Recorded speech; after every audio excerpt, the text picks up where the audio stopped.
Programa Naquele que me fortalece, com o arcebispo metropolitano de Natal, Dom João Santos Cardoso. Um programa para o povo de Deus. Filho amado, vocacionado ao pastoreio, foste chamado. Naquele que me fortalece. Cumprimento a você que me segue através da Rádio Rural de Natal, a Rádio da Família, Rádio Santana FM na Zona Norte de Natal, a Rádio Curimataú e Rádio 107 FM em Nova Cruz, Rádio Natal Agora FM em Natal, Rádio 87.7 FM em Parnamirim, Rádio Olho d'Água em São José de Mipibu, Rádio 87.9 FM em Tangará, Rádio Cultura do Brejo, 87.9 FM em Brejinho, Rádio Vale em Pendências, Rádio Lagoa FM em Montanhas, Rádio Paz e Bem em Pedro Velho, Web Rádio Imaculada em São Rafael, Rádio Santa Terezinha em Lagoa Danta, Rádio FM Vale das Serras em Campo Redondo, Rádio Jardim FM em Jardim de Angicos, Rádio Palmeira do Rio Cabugi, na cidade de Afonso Bezerra, a Rádio São Gonçalo FM em São Gonçalo do Amarante, Rádio Aluzirana 87.9 FM na cidade de Lages, Rádio Santa Cruz 98.3 FM e Rádio Santa Rita FM em Santa Cruz. Em quem te chama, te fortalece, também te ama. E a Deus, através da Virgem Maria, dirijamos a nossa oração. Ave do mar estrela, bendita Mãe de Deus, fecunda e sempre virgem, portal feliz dos céus. Ouvindo aquele ave do anjo Gabriel, mudando de Eva o nome, trazei-nos paz do céu. Ao cego iluminai, ao réu livrai também, de todo mal guardai-nos e dai-nos todo bem. Mostrai ser nossa mãe, levando a nossa voz a quem por nós nascido dignou-se vir de vós. Suave mais que todas, ó Virgem sem igual, fazei-nos mansos puros, guardai-nos contra o mal. Ó, dai-nos vida pura, guiai-nos para a luz, e um dia ao vosso lado possamos ver Jesus. Louvor a Deus, ó Pai, e ao Filho sumo bem, com seu divino Espírito, agora e sempre. Amém. Oremos. Ó Deus Todo-Poderoso, pela intercessão de Maria, nossa Mãe, socorrei os fiéis que se alegram com a sua proteção, livrando-os de todo mal neste mundo e dando-lhes a alegria do céu. Por nosso Senhor Jesus Cristo, vosso Filho, na unidade do Espírito Santo. Proclamação do Evangelho, com Dom João Santos Cardoso.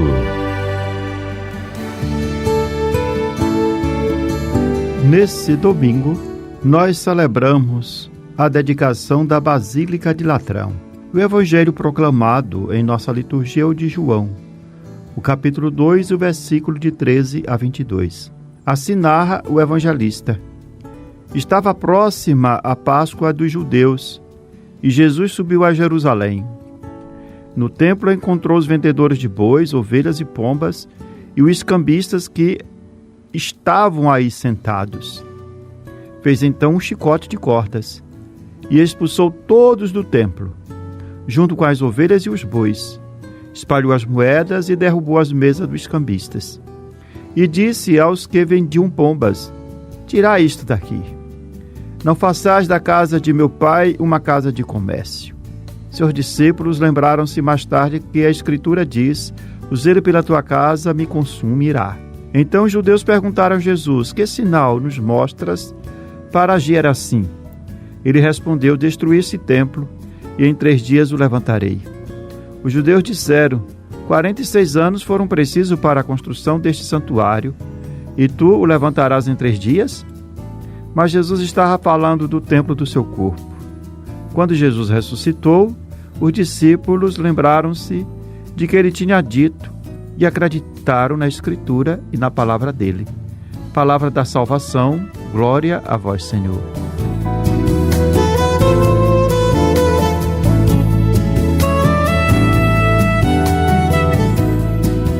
dia 9 de novembro, a igreja celebra a festa da dedicação da Basílica de São João de Latrão, a mais antiga basílica do cristianismo, consagrada no ano de 324 pelo Papa São Silvestre. Erguida em Roma, sobre os terrenos doados pelo imperador Constantino. Foi a primeira catedral do mundo e é conhecida como Mãe de todas as igrejas, pois é a catedral do Papa, o bispo de Roma, aquele que preside as igrejas na caridade e garante a comunhão eclesial entre as diversas igrejas. Como ensinava Santo Inácio de Antioquia, a igreja de Roma preside na caridade. E é esta comunhão universal que celebramos ao recordar a dedicação da Basílica de Latrão. Honrando o edifício sagrado, a igreja não celebra apenas um monumento histórico, mas o mistério espiritual que ele simboliza, ou seja, a unidade da igreja, a comunhão entre as igrejas particulares e a vocação de cada batizado como templo vivo do Espírito Santo.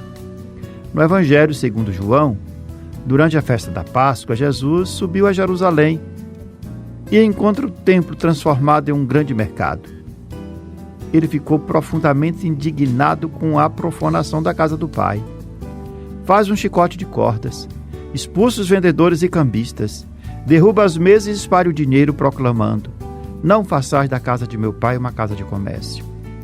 Esse gesto de Jesus é profético e extremamente libertador, pois denuncia a corrupção de uma religião que tinha se convertido em instrumento de lucro e opressão.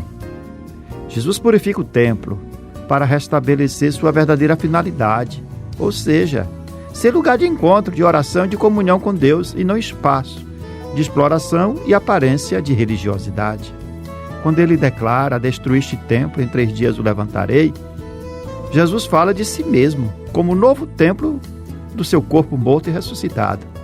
Assim ele substitui o antigo templo de pedra pelo templo vivo da sua pessoa, o lugar onde Deus habita plenamente e onde a humanidade encontra salvação. Dessa forma, aprendemos que em Cristo o culto a Deus não depende mais de um edifício de pedra, porque Jesus é o verdadeiro templo, no qual habita corporalmente toda a plenitude da divindade.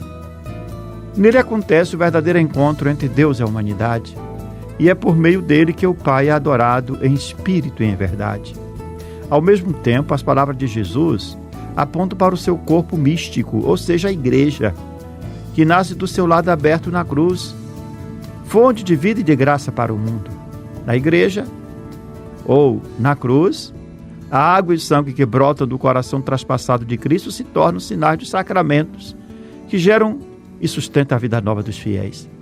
De fato, São Paulo, ele reconhece a igreja como um corpo místico de Cristo e ensina que cada batizado é santuário de Deus, morada do Espírito Santo.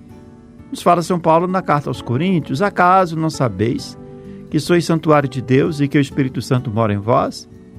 O apóstolo então recorda que a comunidade cristã é um edifício espiritual, é a construção de Deus e que Cristo é o único alicerce sobre o qual se edifica a igreja. Ele desloca o olhar do templo material para o templo espiritual, ou seja, o coração humano, e a comunidade eclesial, a comunidade de fé, a igreja. Ser santuário de Deus significa viver em graça, em comunhão e em santidade. Quem destrói esse santuário, esse templo, por divisões, egoísmo ou indiferença, atenta contra a própria morada divina. Assim, o zelo de Jesus pela casa do Pai torna-se para nós zelo pela santidade da igreja e pela pureza do nosso coração, onde Deus quer habitar, pois o verdadeiro templo, segundo a visão de Ezequiel, é o lugar onde jorra a vida, símbolo da presença do Espírito Santo de Deus, que renova e transforma o mundo. Celebrar a dedicação da Basílica de Latrão é recordar que o verdadeiro templo de Deus é Cristo, vivo e ressuscitado, que é presente na igreja em cada batizado. Assim também a igreja, que é templo vivo de Deus, é chamada a ser fonte de vida e esperança para o mundo. Onde há indiferença, deve brotar solidariedade, onde há aridez, deve florescer a misericórdia.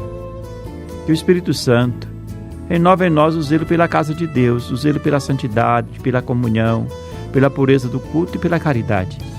E que, edificado sobre Cristo, alicerce firme e inabalável, sejamos templos vivos onde Deus habita e de onde brota a água viva que dá vida ao mundo.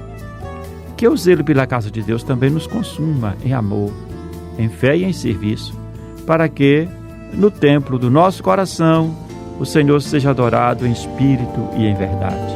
Destruí este templo, disse Cristo, e em 3 dias haverei de erguê-lo. Ele falava do templo do seu corpo, ele falava do templo do seu corpo.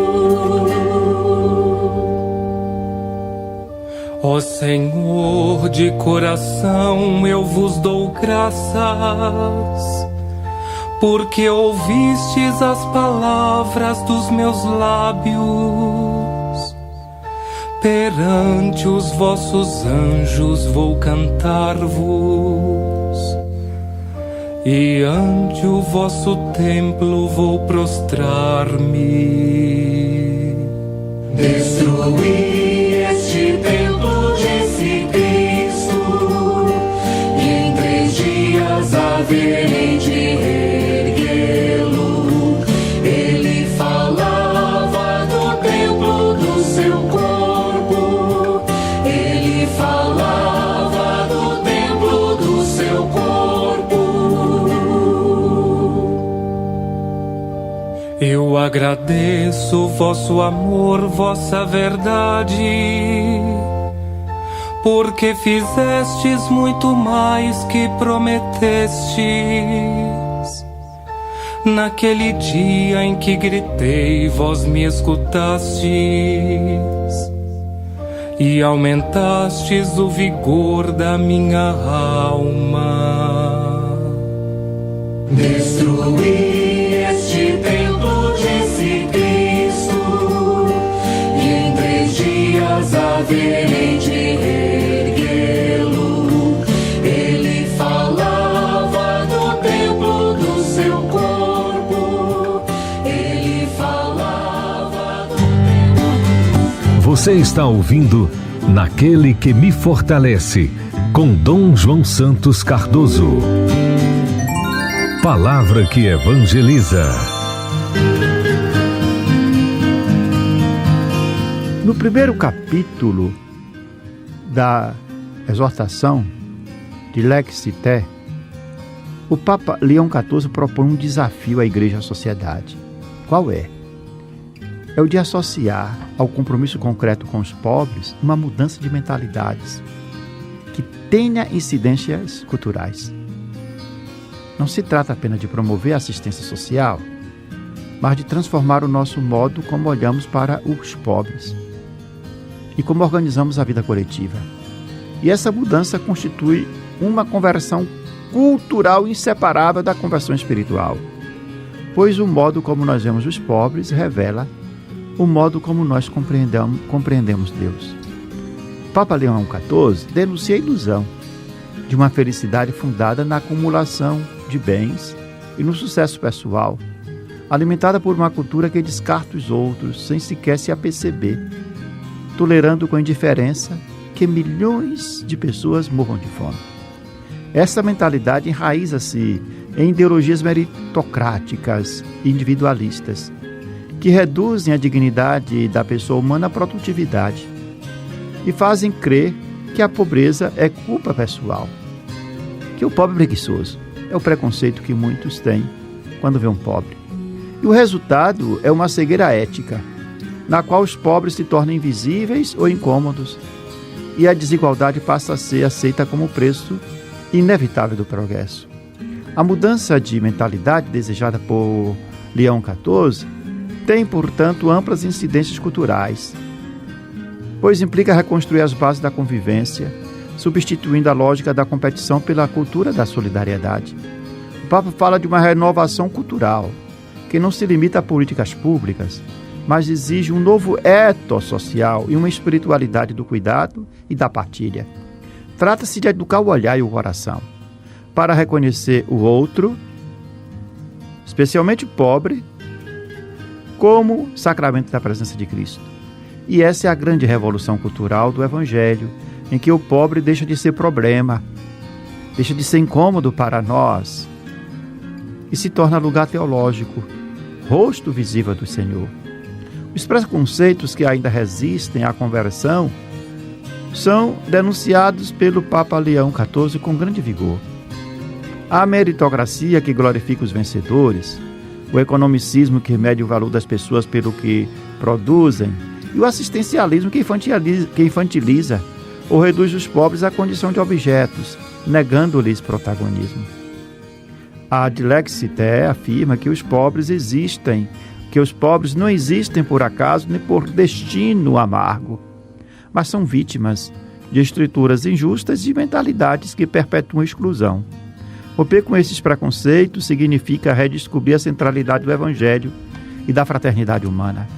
Na perspectiva bíblica e eclesial, os pobres não são destinatários passivos, mas sujeitos da evangelização. Leão XIV retoma o ensinamento de que Deus escolhe os pobres, como fala São Tiago, e faz deles o coração da Igreja. A opção preferencial pelos pobres, nascida da compaixão divina, é expressão da própria lógica da encarnação. Pois, ao se encarnar, Cristo se fez pobre, para nos enriquecer com a sua pobreza. Amar os pobres é, portanto, amar o próprio Cristo, não por filantropia, mas por fé. A cultura da solidariedade encontra raízes profundas na tradição patrística. São João Crisóstomo ensina: queres honrar o corpo místico de Cristo? Não o despreze nos pobres, afirmando que a Eucaristia sem caridade é culto vazio. Santo Agostinho e São Basílio Magno lembram que partilhar com os pobres não é um ato, é opcional, mas uma exigência de justiça. Nos dizem eles: não é de tua propriedade o que dás aos pobres, é dele. E esses testemunhos mostram que a fé cristã sempre formou cultura quando se encarnou em gesto de comunhão. A conversão de mentalidade é, antes de tudo, uma conversão do coração. A Dilexité convida a Igreja e a sociedade a reencontrarem, na compaixão, a verdadeira cultura da vida. O amor aos pobres, longe de ser ideologia, é critério de autenticidade do Evangelho. Numa civilização que produz descartados, o Papa Leão XIV propõe a cultura do encontro, inspirada no Papa Francisco, em que cada pessoa é reconhecida como irmã. E a nova cultura começa quando deixamos de perguntar quem é o meu próximo e passamos a ser nós mesmos próximos de todos. Você tem um encontro marcado toda semana com o programa Naquele que me Fortalece, com o arcebispo de Natal, Dom João Cardoso. É o momento para ouvir a mensagem do nosso pastor. Contamos com a sua audiência. Aquele que me fortalece, ó irmãos, por Cristo a missão acontece.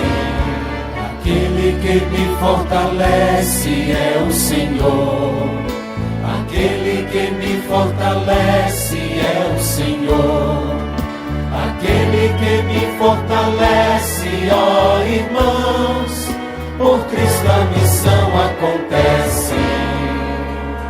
Naquele que me fortalece, assim concluímos esse nosso programa com esta oração, que devemos recitá-la todos os dias. Meu Deus, dai-me sempre a alegria de viver. Dai-me força para superar qualquer obstáculo. Não permita que eu me sinta fracassado. Erguei-me quando estiver abatido. Libertai-me quando estiver oprimido. Sustentai-me para que eu não caia em nenhuma tribulação. Que não falhe jamais minha fé em vós. No meio da tempestade, quando tudo parece perdido, minha fé esteja sempre ligada a vós. Senhor, meu coração confia em vós, porque sois fiel a mim e em todos os momentos. Amém. Eu sou o pão que dá vida, o pão para um mundo novo, que nutre, alimenta e sacia o caminhar do meu povo. Seja bendito o nome do Senhor, agora e para sempre. A nossa proteção está no nome do Senhor, que fez o céu e a terra. Que a bênção de Deus Todo-Poderoso, Pai, Filho e Espírito Santo, desça sobre vós e permaneça para sempre. Amém. Aquele que me fortalece é o Senhor. Aquele que me fortalece é o Senhor. Aquele que me fortalece, ó irmãos, por Cristo a missão acontece. Você ouviu Naquele que me fortalece, com o arcebispo metropolitano de Natal, Dom João Santos Cardoso.